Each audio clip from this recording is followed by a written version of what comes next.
Bom dia. Eu preparei um improviso do debate, vou passar para vocês. Eu já sabia o que eles iam falar, já. Mentira. Eu tenho que debater. Queria agradecer o convite do Eider, do Elvésio, do Ministério da Saúde, para estar aqui com vocês. Para mim é uma grande honra e estar particularmente nessa mesa que quer discutir o acesso, a qualidade da atenção básica no Brasil, participar com Armstrong, da Inglaterra, Louise Anna, do Canadá. Então, é uma honra bastante grande. E é um desafio, estou numa camisa de 7 varas aqui, com uma dificuldade bastante grande. Eu não tenho competência e não teria arrogância de comentar e de fazer uma crítica às exposições, aos projetos de atenção primária da Inglaterra e do Canadá. Então, o que eu consegui fazer enquanto ouvir essas experiências, o Elvésio, a nossa experiência, o que eu já conheço, né, e tentar compartilhar com vocês problemas, tentar compartilhar com vocês alguns dilemas. O debatedor implica exercer uma certa capacidade de espírito crítico, falar do que está faltando, né, falar do lado não iluminado da vida, né? E eu pensei em fazer isso aqui, tentar fazer com vocês. Então, o que eu vou apresentar para vocês é um mosaico, é uma série de pontos que eu fui identificando, que eu chamaria de impasses, de dificuldades que nós temos, em geral, na implementação, na construção do Sistema Único de Saúde, da política pública de saúde, mas com ênfase, particularmente, em relação à atenção básica em saúde no Brasil, a estratégia de saúde da família. A metodologia que eu vou usar é o seguinte: nós fizemos muita coisa pelo SUS, nós todos, trabalhadores, gestores, municípios, estados, né? Muita coisa necessária, mas não fizemos o suficiente. Vamos usar esse conceito aí de necessário e suficiente? Então, a gente tem uma série de problemas, uma série de desafios, né? Essa série de problemas, essa série de desafios, vários temas que a gente nem fala sobre isso, que estão fora da agenda, a gente tem uma dificuldade de sustentar uma discussão específica sobre a atenção primária à saúde, sobre a atenção básica à saúde. Esse é o encontro de atenção básica à saúde. Óbvio que a atenção básica tem que fazer parte do sistema, mas, enfim, essas dificuldades geram uma ambiguidade na nossa cabeça, na nossa dos brasileiros. A ambiguidade, talvez, entre vocês que estão aqui, seja um pouco menor do que a maioria do povo brasileiro. Mas, com certeza, apesar de estar na Constituição, há uma dúvida na sociedade brasileira se nós vamos construir, de fato ou não, um sistema nacional único de saúde à semelhança da Inglaterra e do Canadá. Está na lei, mas não está no concreto, não está na real. Essa ambiguidade, essa dúvida, ela é mais grave em relação à atenção básica à saúde. O programa de estratégia, a estratégia de saúde da família, a política, é um dos grandes eventos de política pública brasileira. Os números que o Elvésio apresentou hoje, que o ministro Padilha apresentou ontem, atesta isso. Ao mesmo tempo,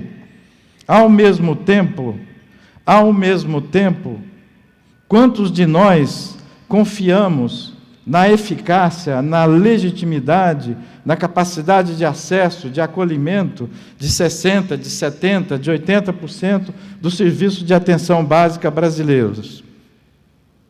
Eu queria, então, o meu papel aqui não é apresentar solução para esses problemas, mas dizer que nós temos que aproveitar esse encontro para colocar na agenda também esses problemas, também as soluções novas que estão nos desafiando. O SUS e a estratégia de saúde da família, com a nossa singularidade, com as nossas jabuticabas, mas é muito inspirada na tradição inglesa, na tradição sueca, no informe Dawson. 80% das diretrizes do SUS estão no informe Dawson.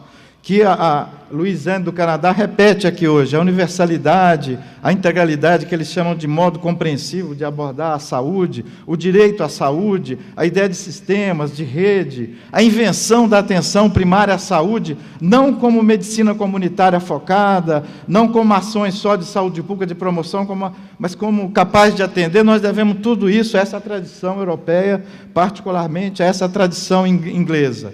Em que medida... Aí não se trata que, se a gente começar a responsabilizar tal governo, tal gestão, tal aquela, essa discussão paralisa. Ainda que em algum momento isso tenha que ser feito, nós temos que pensar um pouco sobre a genealogia, sobre a nossa história, né, o papel, o discurso da sociedade civil, o discurso dos profissionais de saúde, da gestão, em relação à atenção básica. Vocês estão vendo que eu estou dando volta aqui, né? Freud explica. Com a dificuldade de entrar na tarefa. Pichon Rivera chamava pré-tarefa esse negócio. Vocês deixaram eu continuar enrolando vocês aqui, falando de epistemologia, de filosofia, elogiando a Inglaterra. Ô, Eider, o que você me arrumou aqui?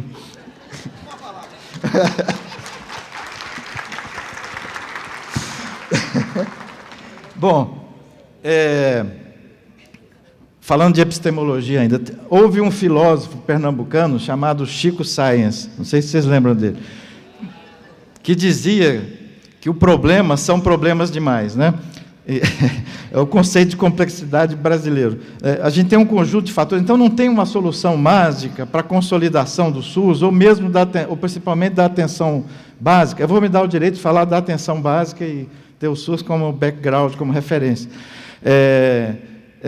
Então, eu vou levantar alguns pontos que eu estou achando, pelo debate aqui, que são importantes, né, que eu acho que a gente deve aprofundar o diagnóstico e algumas soluções.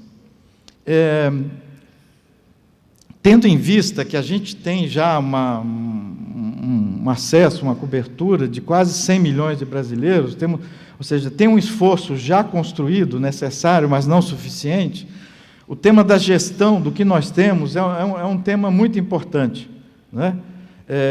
E o tema da gestão da atenção básica, ela tem que ser uma gestão em rede. A atenção básica precisa estar articulado ao serviço especializado, ao serviço de urgência, ao serviço hospitalar, né? Nós precisamos avaliar os resultados do que nós fazemos, mas, frequentemente, é um risco. Eu vou tratar essas ambiguidades, essas nossas dificuldades, elas acabam gerando alguns dilemas. Eu ando muito preocupado com o endeusamento do gerencialismo. Gerencialismo é um conceito que alguns autores estão usando, né, e isso transferido para a área da saúde, para a área da educação, é um desastre bastante grande, de imaginar que estratégias de linha de produção, de padronização, de gestão com base em resultado, que tem uma eficácia grande na indústria, na produção de coisas, onde o objeto de trabalho são materiais, aço, plástico, metal, petróleo, capital, coisas, né? E que não tem a mesma eficácia. Em vez de qualidade, eu estou usando eficácia. A mesma capacidade de resolver problemas, quando o objeto de trabalho, entre aspas, são pessoas, na área da saúde, na área da pedagogia. Ou seja, essas metodologias de gestão com base em resultado, de não envolver os trabalhadores, de pensar em retirar cada vez mais a autonomia, a responsabilidade, a motivação das equipes de saúde e passar isso para indicadores, eu fico muito receoso de que o aperfeiçoamento da gestão no SUS se passe dessa forma, porque o trabalho em saúde, as práticas em saúde, tem muito mais a característica de praxis do que tecne. Agora isso é chique, né? É importante dizer isso. Quando a gente lida com pessoas, nós precisamos da técnica, nós precisamos do protocolo, nós precisamos do padronizado, nós precisamos de metas, nós precisamos do planejamento. Só que como a construção de saúde, a lidar com risco, lidar com pessoas, a formação de pessoas é tão complexo tem tantas variáveis que não tem nenhuma linha de cuidado, nenhuma linha de produção capaz de pegar isso. E outra coisa, essa complexidade leva a uma singularidade dos fenômenos bastante grande. Isso tanto do ponto de vista dos arranjos, dos modelos de gestão, quanto dos próprios projetos terapêuticos. Isso faz, o Richard falou que há fatores inexplicáveis de crise de qualidade. Eles têm alguns fatores que são inexplicáveis, que é difícil explicar porque que não está havendo qualidade em equipes que estão bem formadas, que estão com recursos materiais, porque tem uma dimensão do trabalho em saúde, que são os profissionais, que são os trabalhadores, que são os usuários, que são os pacientes, é que se a gente não tiver motivado, com vontade, com gana, com desejo de curar, de compreender, não tem protocolo, não tem chefe capaz de coordenar esse ato singular. Vários municípios estão adotando protocolos de retirando das equipes de saúde a autoridade dos médicos de família, a autoridade para lidar com a sua agenda, passando isso para algum controlador externo, inspirado no Manche Necker. Então, um dilema: nós não podemos deixar de avaliar resultados, nós não podemos deixar de lidar com metas, mas nós temos que pensar modelos de gestão muito centrados na ideia de democracia institucional, de cogestão, de motivação. Os indicadores precisam ser construídos de forma conjunta, articulada.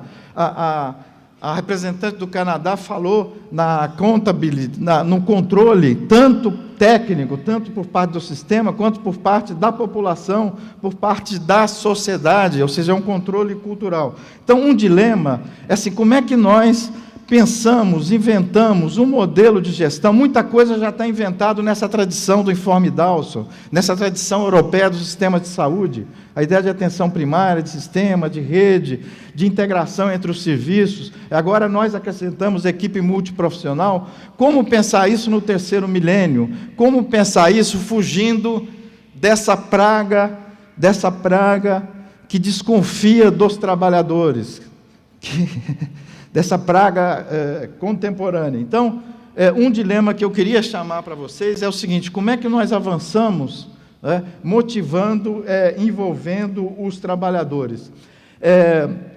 Um dos problemas grandes do SUS, o SUS é um sistema público, o Estado brasileiro, e mesmo os sistemas públicos em geral, no século XX, encontraram muita dificuldade de legitimação pela burocratização, desumanização, custo crescente. A tradição do Estado brasileiro é uma tradição clientelista, privatista, de corrupção, que as corporações, que os grupos de interesse da elite brasileira pegam o recurso público para a política pública e fazem uma reapropriação disso. Então, nós temos uma tradição, uma dificuldade muito grande de desenvolver modelos de gestão pública. O SUS, por ter esse grau de descentralização, essa tradição que o Ovesio fez referência, o Canadá para a descentralização nas províncias. Quebec tem suas características, Alberta as suas. Aqui nós vamos até a cada município. Então, a dificuldade de criar rede, a dificuldade de criar sistema é bastante grande. Eu tenho a impressão, não tenho a solução, mas que nós devemos lutar, nós trabalhadores, profissionais, partidos, ativistas do direito à vida, do direito à saúde, para diminuir a influência do governo no SUS, dos governos. Essas conquistas que foram apresentadas ontem aqui e hoje, estão sujeitas a zigue-zagues. A fragilidade da construção no Brasil está muito grande. Campinas, a cidade de onde eu venho, o SUS está em declínio, em desconstrução político-partidária, é uma notícia ruim. Nós estamos diminuindo o número de equipes de saúde da família. Todos os diretores do SUS estão com carta de demissão contra a politicagem de prefeito, de vereador, de os cambal, que estão... A dimensão do técnico e do político está muito difícil.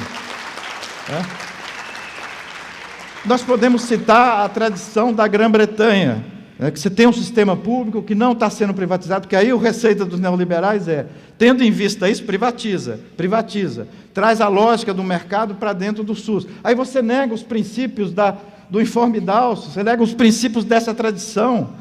A tradição, o desafio nosso do SUS, da atenção básica, é pensar o direito à saúde, é criar ambientes de solidariedade. Nós precisamos ter muito cuidado de trazer a competição para dentro. A competição para dentro do SUS, qual é o grau de... Tem que ter controle, não pode ser improdutivo, não pode ganhar mesada, tem que ganhar salário, tem que haver avaliação de desempenho, todas essas coisas, de forma de cogestão.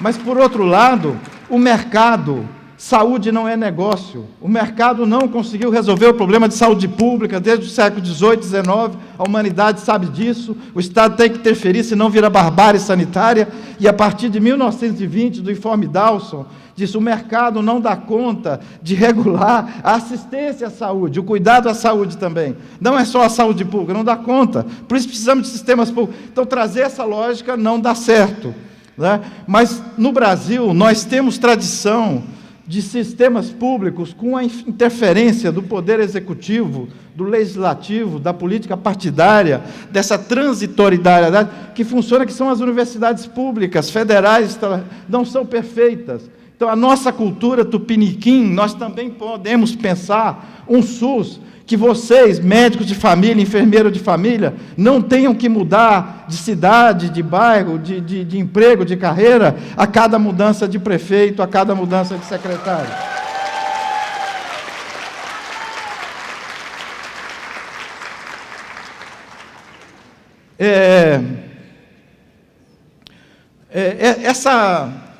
O papel da atenção básica, eu queria que vocês refletissem isso.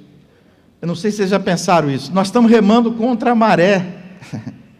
A maré da tradição médica, da concepção de políticas de saúde com base no mercado. Mas nós estamos também remando contra a maré da medicalização, de pensar a saúde como... como é que chama o trem? Consumismo. Né? Ou seja, o sonho do SUS, e particularmente da estratégia de saúde e família, da nossa política... Nós somos pobres, nós brasileiros, não somos mais pobres, né? Mas já fomos muito, muito pobres. Mas a gente é ousado, a gente é orgulhoso, a gente é arrogante. A gente queria garantir não só o direito à saúde, mas o tema da qualidade, que é mais do que a qualidade, o tema de mudar os paradigmas e as práticas está presente desde o começo. Por isso que nós começamos com equipe multiprofissional e não só com médico. Nós pensamos as práticas da atenção básica, nós pensamos de uma forma ampliada, centrada nas pessoas, clínica centrada nas pessoas, clínica ampliada, clínica compartilhada, é isso que o Canadá está tentando fazer, cogestão do projeto terapêutico, do diagnóstico, envolver cada paciente nisso. Esse é nosso desafio, essa é a nossa ousadia, ou seja, a gente aposta na capacidade de aumentar a capacidade de cogoverno, da vida, de si mesmo, dos outros, de cada um de nós, além de querer controlar a hipertensão, além de querer controlar a diabetes, nós queremos inverter a medicalização, a iatrogenia, valorizar a promoção, valorizar o cuidado. A nossa terapêutica é o remédio, é o procedimento, é a fisioterapia, mas é a escuta, é a palavra do outro, é a educação em saúde, é a formação para a vida. Então, é um desafio muito amplo, é um desafio muito... que a gente precisa se desenvolver. Nesse sentido, lidar com evidências, incorporar evidências da enfermagem, da odontologia, da medicina, é muito importante. Mas nós precisamos mais do que isso, porque nós precisamos de ajudar as pessoas, ajudar cada um de nós, ajudar a população a lidar. Por que 50% da população brasileira está obesa? Por condições sociais, por formação subjetiva, por marketing, pelo padrão de comida que está sendo feito, pelo padrão de... Como é que essas pessoas podem, cada um e nós coletivamente, reagir contra isso? Além de proibir um monte de coisa, isso depende de cada uma das pessoas. Então, nós precisamos ampliar o nosso conhecimento, a possibilidade de prática, para lidar com os afetos das pessoas, para lidar com a emoção das pessoas, para interferir no social, para fazer isso de forma intersetorial com a escola. Os ingleses têm essa tradição dos anos 60, 70. Houve um médico lá, chamado Ballant, que diagnosticou os médicos generalistas ingleses têm dificuldade de incorporar o subjetivo. Na época, pegou o referencial da psicanálise. Não dá para a gente ficar só com o comportamentalismo hoje em dia. Nós temos pedagogia, nós temos Paulo Freire, nós temos o construtivismo, nós temos a experiência do Ballant. Então, um outro desafio é da formação, mais a educação. Como é que nós vamos trabalhar dessa forma? Eu tenho um monte de papelinho aqui, eu estou me perdendo nos papelinhos. E tem algumas coisas, gente, que são mais simples, que não custam tanto dinheiro, que a gente pode avançar. Vou falar de coisas mais pragmáticas no tempo que me resta, e mais objetivas.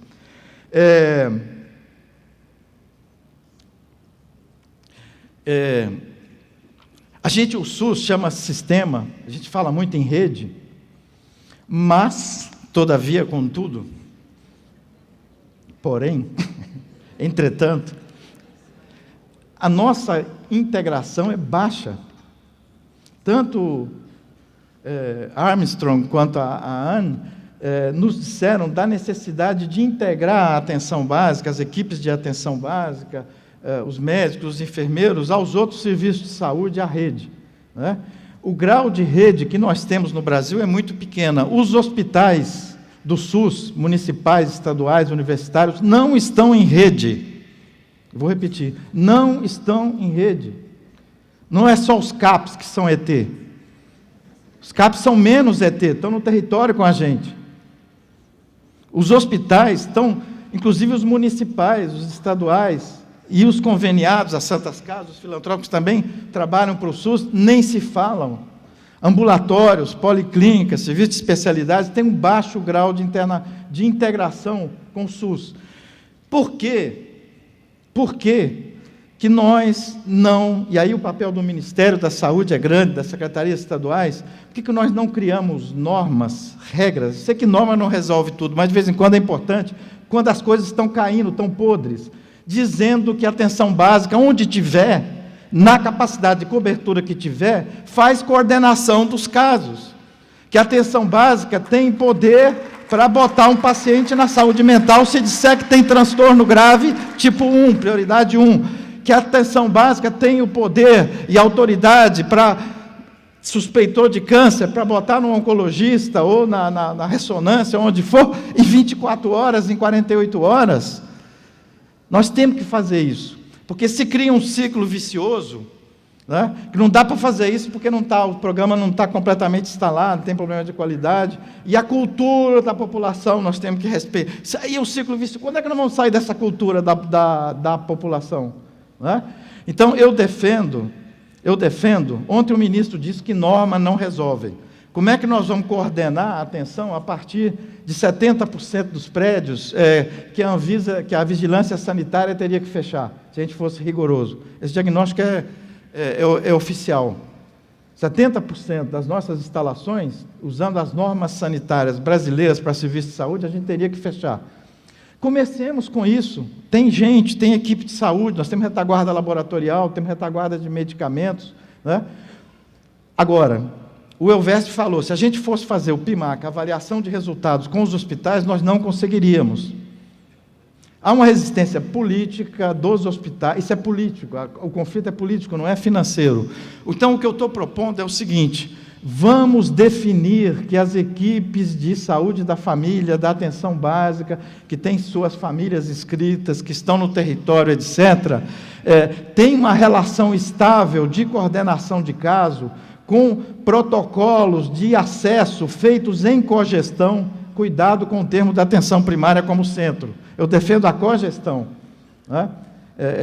Não há que ser contra o especialista, como não há que ser contra a avaliação de resultado. O problema é como lidar com o especialista, em que dimensão, com os hospitais. Eu aposto que a estratégia de saúde da família brasileira tem maturidade para fazer coordenação de caso, tem maturidade para pactuar com as santas casas, com os hospitais municipais, com a mediação das secretarias estaduais, que tem que pôr a cara e bancar.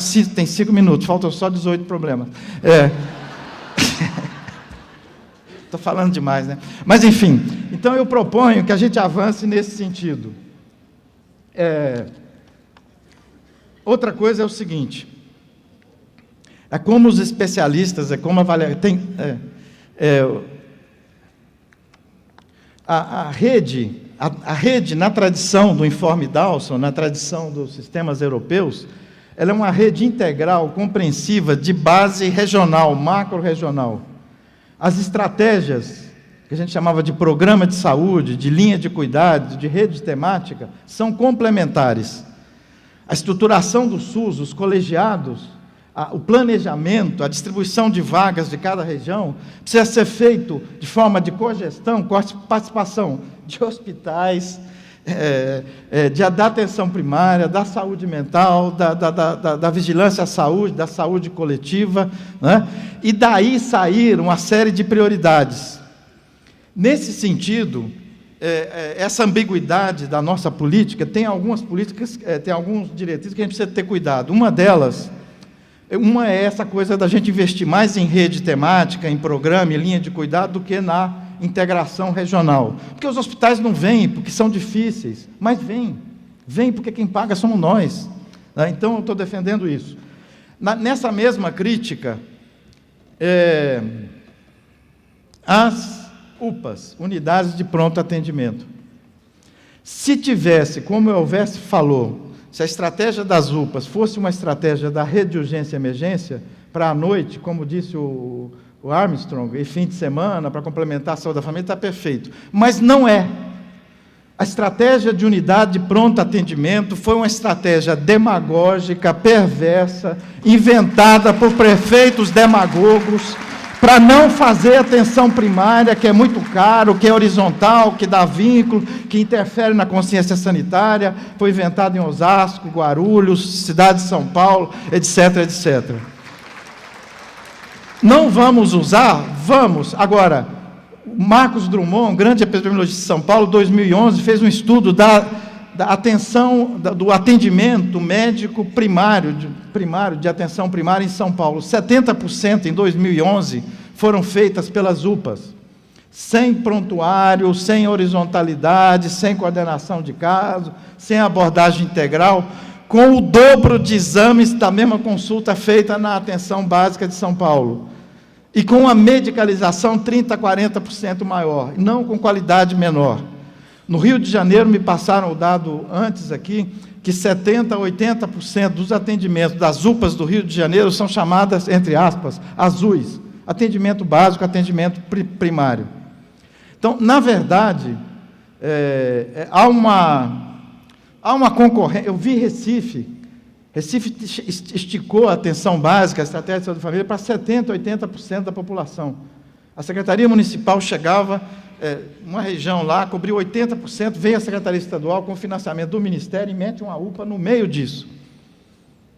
E começa a fazer um monte de exame, dá um monte de remédio, etc. Ou seja, então, esse ciclo vicioso, essa falta de cultura, nós temos que discutir esse negócio das UPAs. É rede de urgência ou é uma alternativa demagógica, empobrecedora para a atenção básica? Outro ponto que eu queria comentar com vocês, que não custa dinheiro, o ministro Padilha falou nele ontem, que é o seguinte: a estratégia de saúde da família aqui teve uma influência positiva, até porque tinha uma visão ampliada, que a saúde é um problema complexo.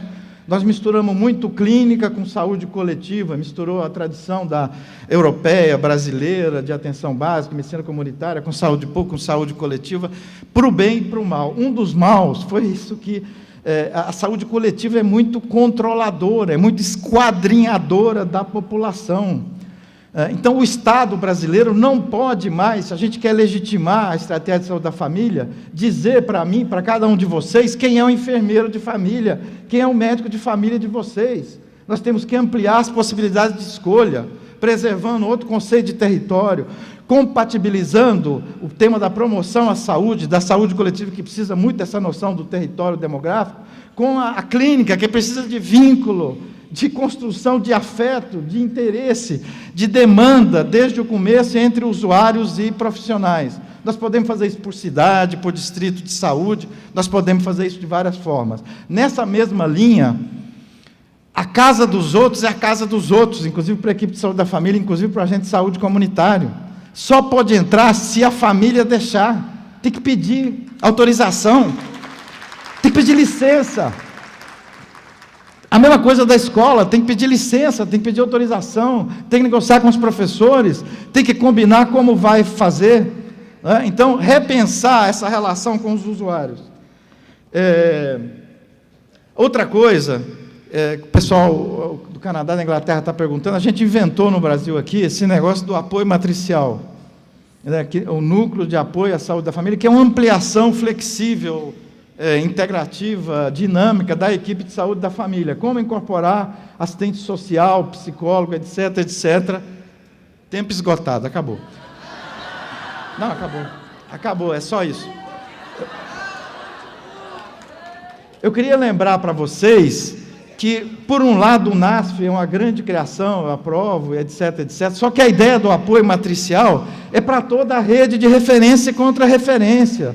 Vocês têm que fazer isso com os ortopedistas, com os reumatologistas, com os ambulatórios dos hospitais universitários. Essa lógica do apoio é uma lógica de personalização, de cogestão dos protocolos, dos critérios de acesso entre generalistas, entre saúde da família, e saúde mental, e reabilitação física e ortopedia. Nós temos que lutar para não ficar restrito ao NASF. Política de pessoal não vai dar tempo de falar, e não vai dar tempo de falar de subfinanciamento. A maior ambiguidade de que o SUS, é demagogia minha, tem que respeitar a norma, acabou meu tempo. Só quero falar o seguinte, uma das ambiguidades, se nós queremos o SUS ou não queremos, é que até hoje nós estamos com 3,5% do produto interno bruto investido no SUS. Tem que passar para 7%. Tem que passar para 7. Eu queria fazer uma proposta para vocês, a exemplo da área de saúde mental, a exemplo da área de saúde coletiva. Eu perguntei para o Eduardo, para os organizadores, esse seminário, que é uma grande coisa, que é um grande encontro, mas é uma organização governamental. Vocês têm a Associação dos Médicos de Família e Comunidade. Eu acho que a gente devia criar um movimento em defesa da atenção básica e fazer os nossos congressos. Em Fortaleza houve o Congresso da Saúde Mental, agora tinha 4.000 trabalhadores e usuários de saúde mental.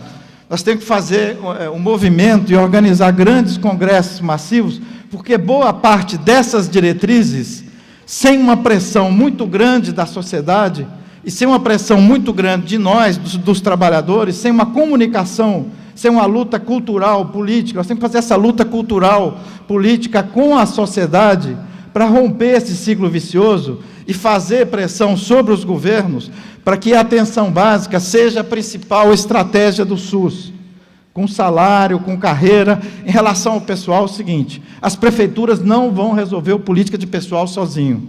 Eu defendo ter carreira do SUS nacional, dentro da carreira do SUS, carreira da atenção básica, com concursos estaduais e gestão local. Fundos compartilhados de aposentadoria do município, do Estado e da União, esse negócio do Ministério, da Secretaria Estadual, ficar olhando as secretarias, ficar brigando em quase todo o Brasil, sem pensar uma nova política de pessoal, esgotou. A minha sensação é que o SUS está igual o jogo do Brasil com a Grécia, vocês viram? 3-0, marcamos. Estratégia de saúde o SUS brasileiro, estratégia de saúde da família, criamos o SUS. Anos 90, secretário era tudo sanitarista, 2000.